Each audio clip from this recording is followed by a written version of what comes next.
Well, it's good to see you all today.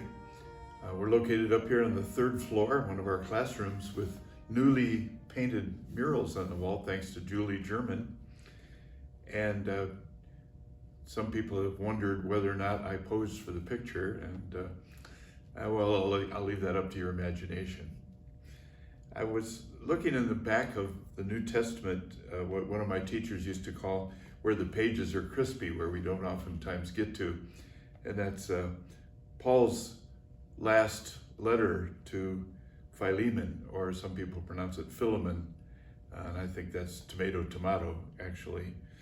But it's an interesting letter. It's only one chapter long, and he has at the very end of the chapter, the last couple of verses, kind of an interesting list of names, and I thought I would just read those to you. He's just kind of closing up the letter by saying, this is verses 23 and 24.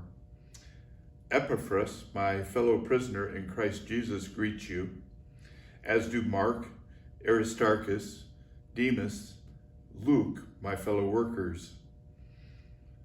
Now, not only are these pages seldom looked at, but these names are names that we oftentimes don't see very often. I know some people are named after biblical characters. You see a lot of Johns and Mark and Luke. Don't know that I've ever known anybody named Aristarchus. And Epaphras, that's two names that we don't hear much of. But I think it's interesting that this letter to Philemon, is actually written to free a slave, a runaway slave called Onesimus. And so the fact that he's mentioning these people at the end of the letter, I think, are important to that freedom that he wants to gain for this runaway slave. But Aristarchus was actually from Thessalonica. He became a fellow prisoner, as it says here, and also was shipwrecked with Paul at one point when the boat that was carrying Paul to Rome ran aground and the ship was destroyed. Now everyone was saved on that ship, including Aristarchus, but we don't often hear about that. Epaphras was also a fellow prisoner and a fellow servant who was from Colossae.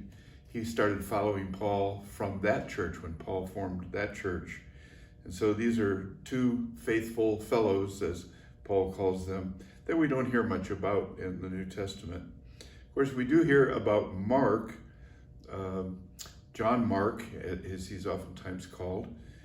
He traveled with Paul and Barnabas and then decided to go home right in the middle of a journey that they were taking, which ended up causing a division between Paul and Barnabas over whether or not to take him back into the ministry. But obviously, because he's mentioned here, Paul must have changed his mind over time and accepted Mark back to be a fellow servant with him.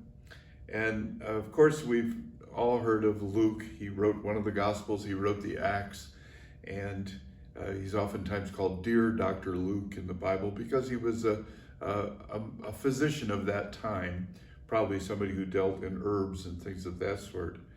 So these are familiar names, but then there's that name Demas, and he's mentioned in here as just in passing as greeting this young man who the letter is written to. But Demas deserted Paul at some point. He left, and rather than Paul putting him down, he just simply says, pray for Demas, he has forsaken me. And so in some ways, I look at this and I'm encouraged. I'm encouraged because there were many people who were very faithful to Paul. And I count myself as one of those, even though I'm not living as a contemporary. But also the fact that young John Mark, stumbled and fell and yet came back. And so I see that in my life. And hopefully I'm learning from Demas not to forsake Paul or his writings. And so I just wanted to share some of those names and some of those little details with those, and I hope that these little trips into the crispy pages of the New Testament are as much a blessing to you as they are to me. And I hope to see you all very soon. God bless.